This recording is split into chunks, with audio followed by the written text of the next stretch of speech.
రాజకీయాల జోక్యం లేకుండా అర్హులైన పేదలకు డబుల్ బెడ్రూమ్లు వెంటనే ఇవ్వాలి. రాజకీయ పలుకుబడి లేని వాళ్లకు పేద ప్రజలకు డబుల్ బెడ్రూమ్లు వెంటనే అధికార జోక్యం లేకుండా డబుల్ బెడ్రూమ్లు పేదలకు వెంటనే ఇవ్వాలి. ఎమ్మెల్యేలు అధికార యంత్రాంగము పేదలకు డబుల్ బెడ్రూమ్లు వెంటనే ఇవ్వాలి.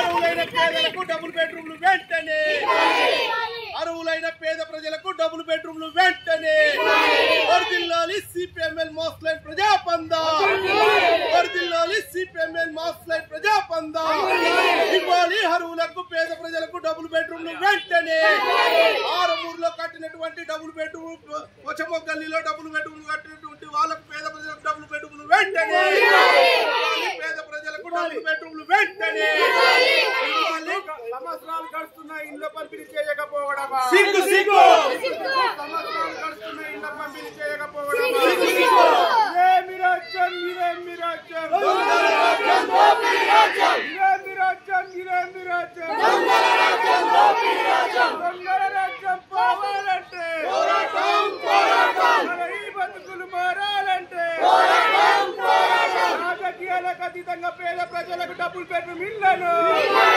రాజకీయాలకు అతీతంగా పేద ప్రజలకు డబుల్ బెడ్రూమ్ ఇళ్లను రాజకీయాలకు అతీతంగా పేదలకు డబుల్ బెడ్రూమ్ ఇళ్లను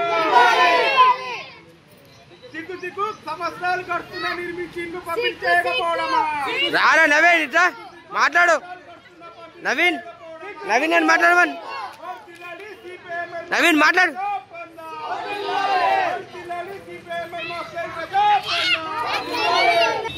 ఇది కేసీఆర్ ప్రభుత్వం ఉన్నప్పటి నుంచి కూడా మనము ఇదే ఎమ్మెల్యే క్యాంప్ ఆఫీస్ని అప్పుడు కేసీఆర్ ప్రభుత్వం ఉన్నప్పుడు ముట్టడి చేసినాం. అప్పటి నుంచి కూడా ఇప్పటిదాకా పేదలకు డబుల్ బెడ్రూమ్లు ఇవ్వాలని చెప్పి అనేక సందర్భాలలో ఎంఆర్ఓని కానీ సబ్ కలెక్టర్ని కానీ కలెక్టర్ని కానీ ఎమ్మెల్యేలు కానీ మంత్రులను కలిసినప్పటికి కూడా ఇప్పటికి కూడా నిరుత్సాహంగానే ఉన్నటువంటి పరిస్థితి ఉంది. ఇదే ఇవాళ పోచమ్మ గల్లీకి సంబంధించినటువంటి 270 మంది ఇప్పటికే వాళ్ళు డబుల్ బెడ్రూమ్లు కావాలా, మాకు ఇల్లు లేవు అని చెప్పేసి అనేక సార్లు మొత్తుకున్నప్పటికీ కూడా చెవిటోడు ముందట శంకుదినట్లుగా ఈ ప్రభుత్వాలు వ్యవహరిస్తూ ఉన్నాయి. కాబట్టి ఆనాడు కేసీఆర్ ప్రభుత్వం ఇదే తప్పులు చేస్తే ఇవాళ ప్రభుత్వం కూలిపోయింది. ఇవాళ రేవంత్ రెడ్డి ప్రభుత్వం వచ్చింది.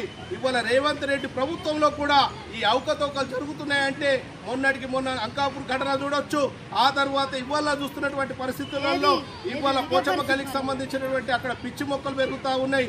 అట్లాగే డ్రగ్స్ గంజాయి అక్కడ సప్లై అవుతా ఉన్నది. కాబట్టి పేదలకు అర్హులైనటువంటి ఈ పేదలకు ఖచ్చితంగా అక్కడ డబుల్ బెడ్రూమ్లు ఇచ్చి ఈ ప్రభుత్వం ఆదుకోవాలా. అట్లాగే ఎమ్మెల్యే జోక్యం కానీ ఇక్కడ ఉన్నటువంటి పొలిటికల్ లీడర్స్ జోక్యం లేకుండానే అధికారులు నిర్దాక్షిణ్యంగా ఎవరు అనర్హులు కారు అని చెప్పి తేల్చి పంచాల్సినటువంటి అవసరం ఉందని చెప్పి, లేకపోతే పెద్ద ఎత్తున ఉద్యమాలు తప్పాయని చెప్పి సిపిఎంఎల్ మోస్లైన్ ప్రజాపంత పార్టీగా మేము డిమాండ్ చేస్తూ ఉన్నాం, ప్రభుత్వాన్ని హెచ్చరిస్తూ ఉన్నాం.